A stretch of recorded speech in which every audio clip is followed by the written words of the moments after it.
द्वितीय semester BCom विद्यार्थी के लिए मैं स्वागत करता हूँ।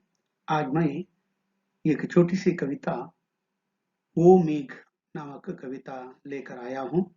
यह कविता गजानन माधव मुक्तिबोध के द्वारा यह कविता लिखी गई है। मुक्तिबोध का नाम तो आपने बहुत बार सुना है। वह परिचित कवि हैं। उनका पूर्ण नाम है गजानन माधव मुक्तिबोध। कविवर इस मेघ कविता के द्वारा वह संबोधन करके कहता है, वो मेघ। आश्चर्यदायक चिन्ह दिया गया है। इस कविता के माध्यम से वह एक तथ्य को उजागर करने का प्रयास करते हैं। एक संदेश को प्रकाशित करना, उजागर करना क्या है, प्रकाशित करना चाहता है कि सृजनात्मक पहलुओं की निरंतरता, सृजनात्मक पहलुओं की निरंतरता के कारण कविता और बादल में सदैव नवीनता होती है। बादल में भी नवीनता होती है, कविता में भी नवीनता होती है। एक बार बादल आते हैं, मंडराते हैं, बरसते हैं और गायब होते हैं, और नया रूप धारण करके और एक बार बादल आता है। उसी तरह एक बार कविता आती है और वह जगमगाने लगती है, और वह दूसरी कविता नया रूप धारण करके आती है। इसलिए इन दोनों के बीच कविवर ने सामंजस्य दिखाया है। इसलिए वह एक विशिष्ट कृति कहलाती है।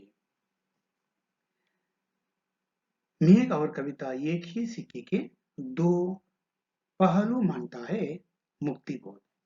ये कैसा है जानने के लिए हमें ओ मेघ नामक कविता की वाचन करना है। पहले हम कविवर गजानन माधव मुक्तिबोध के व्यक्तिगत परिचय कर लेंगे। करने के बाद हम पढ़ेंगे ओ मेघ कविता। आपके किताब में उसका परिचय दे दी है। जिनके पास पुस्तक है आप देख सकते हैं, नहीं तो कविता यही है। मैं कविवर के बारे में पढ़कर उनके परिचय का परिचय करा दूंगा। नई कविता के चर्चित कवि मुक्तिबोध का जन्म सन 13 नवंबर 1917 में मध्य प्रदेश के श्योपुर कस्बे में हुआ था। कस्बे गांव के लिए कहते हैं, तो कौन सा गांव है? वह मध्य प्रदेश के श्योपुर नामक एक गांव है। पिताजी पुलिस विभाग के अधिकारी थे। मुक्तिबोध के पिताजी पुलिस विभाग के अधिकारी। इसलिए स्थानांतरण के कारण, स्थानांतरण अर्थात ट्रांसफर, कभी कभी उनको ट्रांसफर होता है। इसके कारण कवि मुक्तिबोध की शिक्षा अस्त व्यस्त रही। क्यों है? ट्रांसफर होते हैं उनको भी, और ये स्कूल में जाना पड़ता है। उनका जीवन आर्थिक विषमताओं और संघर्षों से पूर्ण था। बाल्यकाल में उनको आर्थिक, इकोनॉमिकल समस्या, प्रॉब्लम थी और संघर्षमय था। लेकिन वे कभी निराश नहीं हुए।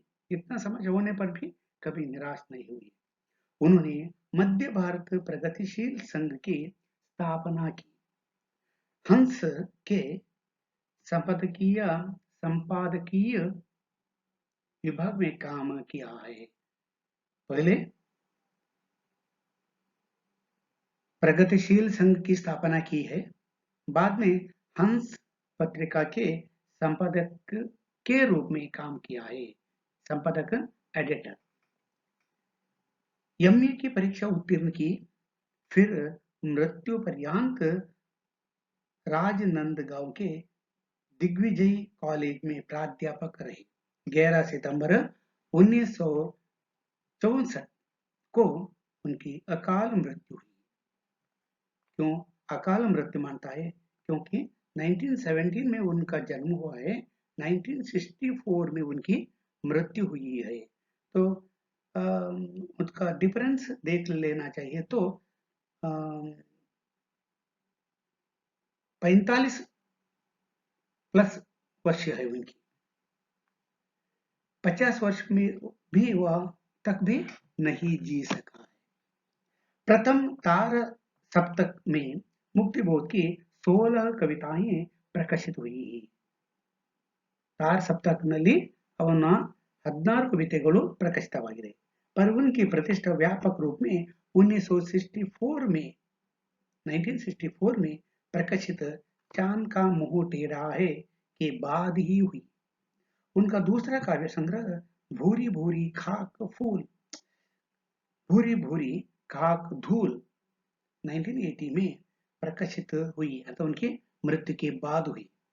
इस संकल्प में मुक्तिबोध का काव्य की विशिष्टताओं का समग्र परिचय प्राप्त होता है। मुक्तिबोध ने अपने समय की भयानक सच्चाई को अभिव्ಯಕ್ತ करने का हौसला दिखाया था। ತನ್ನ ಕಾಲದಲ್ಲಿ ಏನು ಭಯಾನಕ विषयಗಳ नैजते ಇದೆ, सत्यते ಇದೆ, उसे अभिव्यक्त करने का प्रयत्न उसने किया था। कभी कभार इसके लिए उन्होंने अति यथार्थवाद और फंटासी का भी सहारा लिया था। प्रतिबद्ध कविता का उज्ज्वल नमूना भी मुक्तिबोध काव्य में मिल जाता है। मध्य वर्ग के होने की वजह से आत्मसंघर्ष की अभिव्यक्ति भी मुक्तिबोध के काव्य में उपलब्ध होता है। वे सचमुच गहन मानसिक और सामाजिक संघर्ष के कवि हैं। समकालीन कविता की भी पहचान सामाजिक सच्चाइयों की हूबहू अभिव्यक्ति मुक्तिबोध के काव्य का अधिष्ठान है। यूं वे समकालीन भी बन जाते हैं। ये कविवर मुक्तिबोध का परिचय। प्रस्तुत कविता में कविवर ने क्या दिया है? वो मेघ में अलग अंदाज की कविता है। यह अलग अंदाज था, अलग शैली में लिखी हुई। उन्होंने कल्पना को नकरा कर अति यथार्थवाद को वरीयत दी थी। कवि ने अपनी कविता में कल्पना को नखारा किया, अर्थात क्या है, तिरस्कार किया है, अति यथार्थवाद को प्रस्तुत किया है और प्रयोगवादी कवि में से भी गिने जाते हैं। लेकिन उन्होंने यहाँ कल्पना के सारे ही सृजनात्मकता की नित्य नूतना को मेघ की विशिष्टताओं के माध्यम से व्यक्त किया है।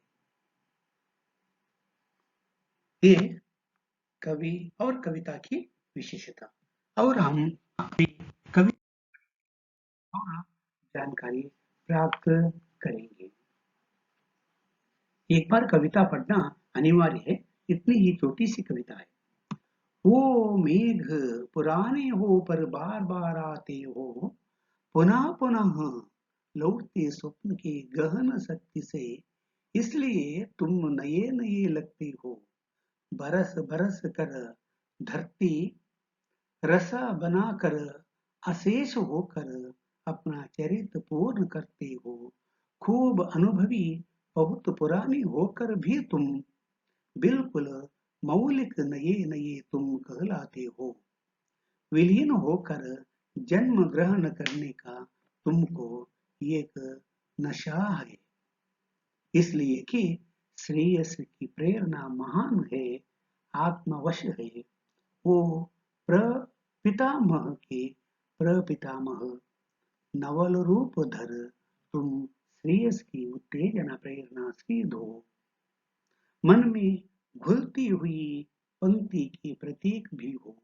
बार बार आते हो, नए नए तुम कहलाते हो। बहुत सुंदर कविता है। कविवर कहता है कि वो मेघ, मेघ अर्थात बादल, वो बादल तुम पुराने हो, अर्थात आज या कल का नहीं है, बहुत पुराने तुम हो, पुरान काल से रहने वाले तुम हो। बार बार आते हो, पुराने होने पर भी तो बार बार आते हो। एक बार आते, और बरसते और जाते और एक बार आते, बार बार आते हो और आते हो, पुनः पुनः लौटते। एक बार आकर रुकते नहीं, पुनः पुनः लौटते स्वप्न के गहन सत्य से। देख लीजिए, स्वप्न के गहन सत्य से क्या स्वप्न के गहन सत्य है। स्वप्न भी उसी तरह है। सोते हैं, सोते समय एक स्वप्न दिखाई पड़ता है और कुछ समय के बाद जग जाने पर वह नहीं दिखाई पड़ता है। जब सपना आता है, नए नए कल्पनाएं होते हैं, नए नए दृश्य होते हैं, मौज मानते हैं, परंतु कुछ समय के बाद ये नष्ट होते हैं। उसी तरह मेघ भी एक बार आता है, बरसता है, आनंद देता है, सुख देता है और कुछ क्षण के बाद वह नष्ट होता है। इसलिए कविवर स्वप्न के समान मेघ की तुलना किया है।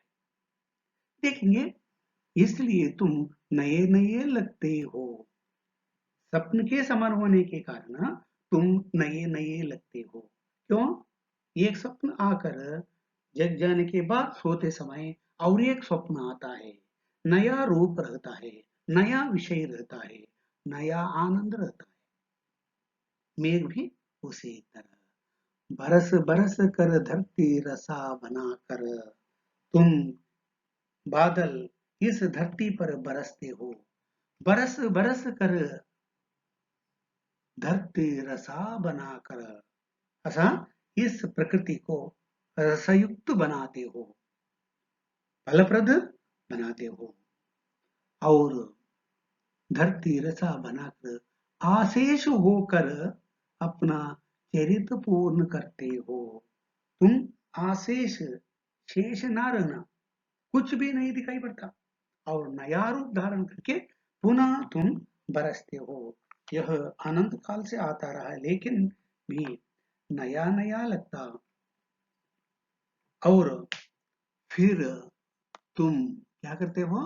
रसा बनाकर आशीष होकर, अर्थ क्या है कि वह हर बार अपने आप को पूर्णतः मिटाते हुए बरसता है, फिर घुमड़ घुमड़ कर एकत्रित होता है और नया रूप धारण कर वह बरसने आता है, ठीक सपने की भांति। और धरती रसा बनाकर, रसा बनना, सरस बनना, अर्थात इस प्रकृति को सरस बनाकर जाता है वह मेघ या बादल। और आशीष होकर अपना चरित्र पूर्ण करते हो। अपना चरित्र पूर्ण करना क्या है? मेघ का काम क्या है? बरसना। वही उनका चरित्र, वह चरित्र पूर्ण करता है। मेघ क्या करता है? अपना चरित्र को पूर्ण करता है। चरित्र क्या है? हिस्ट्री। चरित्र हिस्ट्री, हिस्ट्री क्या करता है? बीती हुई घटनाओं का उल्लेख करता है। तो यहाँ क्या है? मेघ का जो चरित्र है वह पूर्ण करता है। उनको क्या है चरित्र? एक बार आकाश में मंडराना और आवाज देना और धरती पर बारिश के रूप में आना और इस भूमि को क्या करना?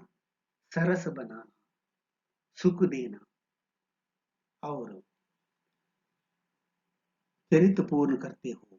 खूब अनुभवी, बहुत पुराने होकर भी तुम, देखो, बहुत पुरानी होने के कारण बहुत ಅನುಭವಿ हो. ಯಾಕೆ? ನಿನ್ನ ಹಿಸ್ಟ್ರಿ ಅನಾದಿ ಕಾಲದಿಂದ ಯಾವಾಗ ಪ್ರಕೃತಿ ಆಗಿದೆ ಅಲ್ಲಿಂದ ನಿನ್ನ ಹಿಸ್ಟ್ರಿ ಇದೆ. ಆದ್ರಿಂದ बहुत बहुत तुम अनुभवी हो और तुम्हारा इतिहास बहुत पुराना हो.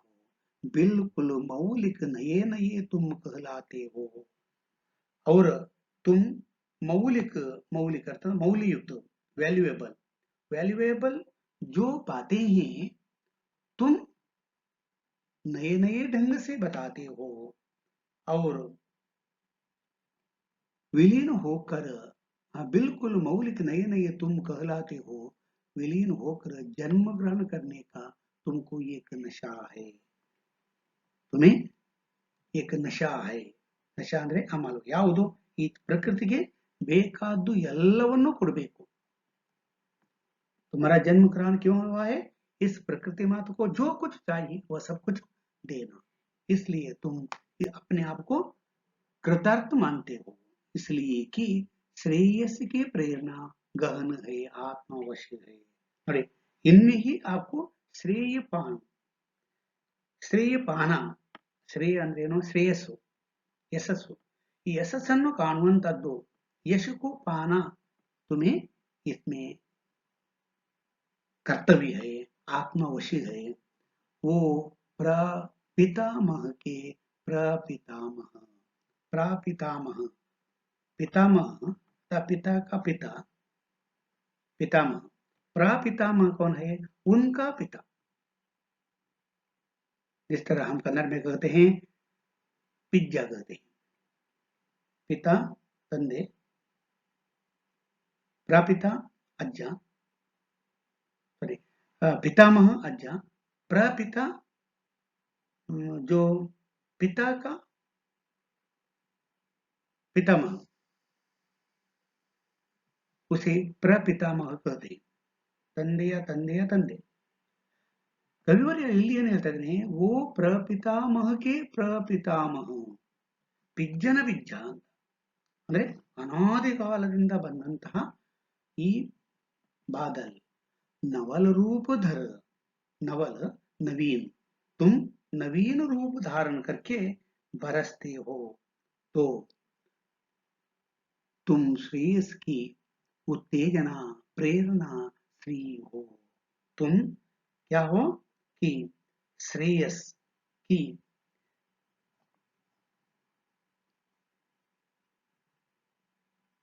प्रेरणा हो. अर्थात तुम मेरे लिए ಶ್ರೇಯಸ್ಸಿಗೆ ಪ್ರೇರಣಾ ಹೋ. ನನಗೋಸ್ಕರ ನೀನು ಶ್ರೇಯಸ್ಸಿನ ಪ್ರೇರಣೆ ಆಗಿದೆ. ನಾನು ಏನು ಮಾಡಬೇಕು ಎಂಬುದನ್ನು ನೀನು ತಿಳಿಸ್ತಾ ಇದ್ದೀಯ. ಹೊಸ ಹೊಸ ರೂಪದಲ್ಲಿ ನಾನು ಕೆಲಸ ಮಾಡಬೇಕು, ಹೊಸ ಹೊಸ ಸಾಧನೆ ಮಾಡಬೇಕು ಎಂಬ ಒಂದು ಸಂದೇಶವನ್ನು तुम मुझे देते हो. नया ढंग से मुझे काम करवाने के लिए तू मुझे प्रेरणा देते हो. तो प्रेरणा श्री हो, मन में घुलती हुई पंक्ति के प्रतीक भी हो. देख लीजिए. और मुझ में जो घुलती हुई आविष्कृत होने के लिए मचलती कविता की पंक्ति का प्रतीक भी तुम हो. कविता रचना की पृष्ठभूमि में विचारों अनुभूतियों के घुमड़ने की जरूरत होती है. बरसने के पहले बादल को भी उमड़ घुमड़ कर एकत्रित होना पड़ता है. फिर जैसे बादल बरसता है, सीधे से नहीं आता है, तो बादल आकर घुमड़ घुमड़ कर वह बाद में आता है. इस तरह मुझे भी इस तरह काम करने का संदेश ये बादल देने लगे हैं, ये मेघ देने लगे हैं. और बार बार आते हो नए नए रूप तुम कहलाते हो. अर्थात नए नए मेघ तुम कहलाते हो. बार बार आते हो, परंतु तुम आते समय नया रूप धारण करते हो, नई कविता के रूप में मुझे आते हो. कहकर कविवर इस कविता को समाप्त करता है. तो कवि इस कविता में मुख्य रूप से क्या कहना चाहता है? इस कविता में अर्थात मेघ कविता में दरअसल सृजन की निरंतरता के साथ उसकी नित नूतन रहने की कवि की अदम्य आस्था से अद्भुत कविता है. इसलिए अनुपम बन पड़ी है यह कविता. लगता है आपको छोटी सी कविता हुआ तो भी एक अद्भुत संदेश इस कविता में मिला है. कवि गजानन माधव मुक्तिबोध को कविता लिखने के लिए नया प्रेरण मेघ देने लगे हैं. इसलिए वह इस कविता में शीर्षक देता है, ओ मेघ तू मुझे जीवन के लिए नया संदेश देने आए हो. तो नित्य नूतन हो, नए नए रूप धारण करके आते हो और घुमर घुमर कर आते हो, इस धरती को नवरस में भर देते हो, प्रकृति माता को जो अम, पानी है तुम बरस कर पिलाते हो, इसी तरह मेरी कविता के लिए तुम सहायक हो, कहकर कवि प्रस्तुत कविता में बताता है। और इस कविता में आपको समझ लेने के लिए दो तीन बातों को मैं बताना चाहता हूँ। एक है आपको संदर्भ के लिए कौन से भाग को देखना है। संदर्भ के लिए आपको देखना है कि सेकंड पंक्ति, पुराने हो पर बार बार आते हो,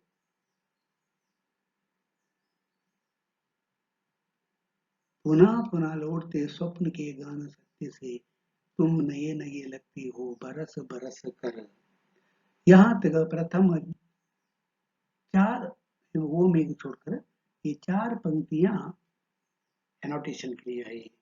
और बाद में ये यहाँ है, खूब अनुभवी बहुत पुरानी होकर भी तुम, वहां से और नशा है, यहाँ तक ये चार पंक्तियां, ये चार पंक्तियां आपको एनोटेशन के लिए है। और अंतिम चार पंक्तियां है एनोटेशन के लिए, इसमें तीन भाग दे दिया है, एक भाग को भी आपको देख लेना चाहिए। सामान्य तौर पर आपको एनोटेशन के लिए इनमें से प्रश्न करते हैं और वन वर्ड क्वेश्चन के लिए भी कर सकते हैं। मैं समझता हूँ ये कविता आपने समझ ली है। परीक्षा की दृष्टि से आपको यह अच्छी तरह से पढ़ाई करना है। कविता छोटी है तो आपको कवि के बारे में जानकारी प्राप्त करना है और उसके बारे में जो विशेषता है वह भी जान लेना है। मैं आज यह कविता समाप्त कर लेता हूँ, क्योंकि छोटी कविता और एक नई कविता को यहाँ नहीं पढ़ा सकता है, इसलिए आज यह कविता समाप्त कर लेता हूँ। अगले पीरियड में और एक विषय को लेकर आऊंगा। आप अच्छी तरह से पढ़ाई कर लीजिए, आपकी भविष्य उज्जवल बनाइए, आपको भगवान भलाई करे। घर में ही बैठिए और अपने स्वास्थ्य की चिंता करते रहिए। नमस्कार।